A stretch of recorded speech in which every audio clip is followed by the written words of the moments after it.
All right, let's talk about Kubernetes security. I know, it can feel like this huge, super complex thing, but what if I told you it doesn't have to be? Today, we're going to break it all down. We're going to turn that complexity into a clear, actionable plan to really harden your clusters. Okay, let's dive right in. First things first, let's start with a number that it should really get your attention. A recent Red Hat report found that 93% of organizations have had at least one security incident in their Kubernetes environments just in the last year. Let that sink in. That's almost everyone. This isn't some far-off threat. It's happening right here, right now. So, what are these incidents we're talking about? Well, take a look at this.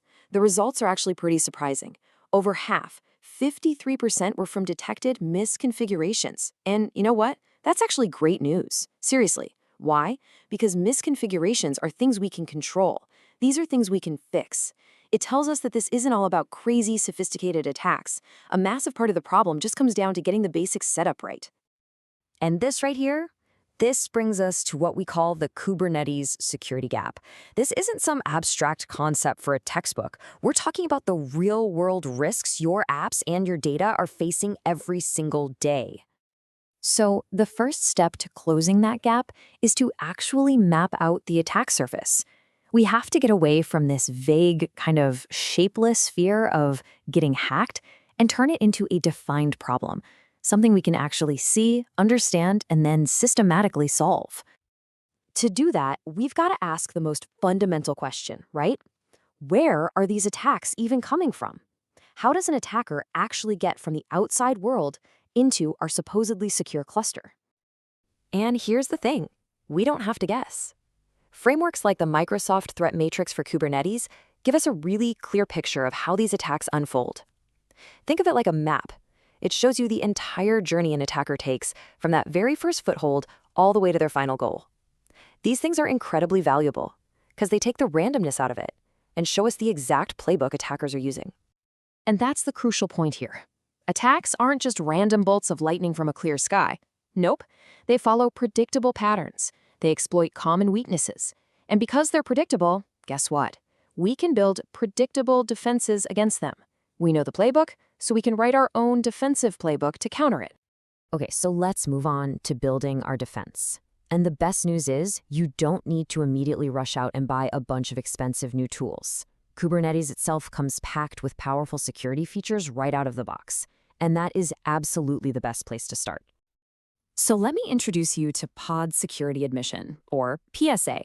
The best way to think of it? It's like a bouncer for your cluster. It stands at the door of every namespace, and it checks every single pod that tries to come in, making sure it meets a minimum security standard before it's ever allowed to run. And what's so great about PSA is that you don't just have to flip a big red switch and pray nothing breaks. It gives you 3 different modes, so you can roll it out gradually and safely. You can start with Warn mode, which just gives you a heads up about what would be blocked.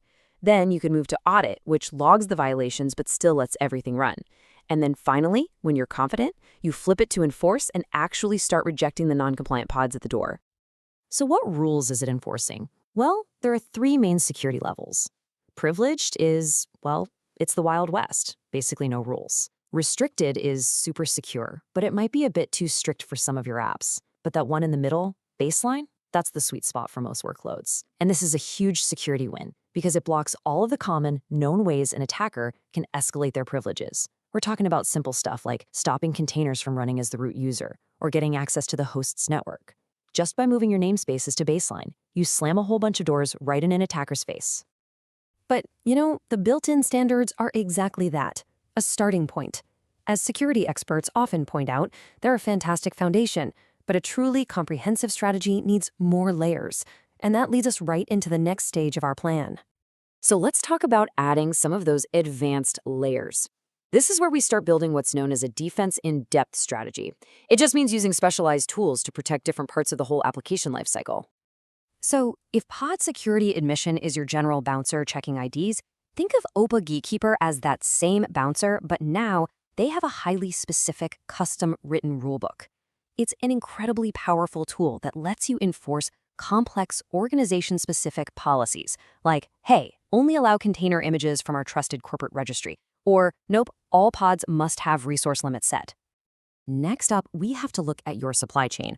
We need to check things before they even get to the cluster. An open source tool like Trivy is just fantastic for this. It scans your container images for known vulnerabilities while they're still in your build pipeline. This is all about shifting security left, catching problems early, not waiting until they're running in production.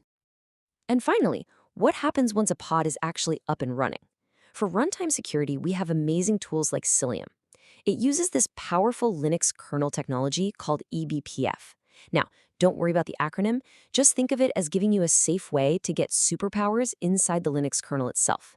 This gives you unbelievable visibility and control over what's happening, especially with network traffic between your pods.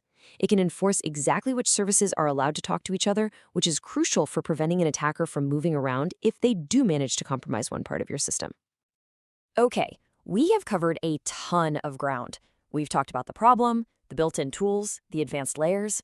So now, let's put it all together into a simple, step-by-step action plan that you can actually start using today. Here it is, your path to a hardened cluster. Step 1, start with the absolute basics. Apply the baseline pod security standard to your namespaces. It is the easiest and most impactful first step you can take, period. Step 2, scan everything. Get Trivy into your build pipelines to block vulnerable images before they ever ship. 3, enforce your own custom rules with OPA Gatekeeper to stop those common misconfigurations. And 4, lock down your network at runtime with a CNI like SELium. If you follow this path, you're not just hardening a cluster, you are actively moving yourself out of that 93% statistic and into a resilient, defense-in-depth posture. So the only question left is, looking at your own environment right now, what's the first step you're going to take?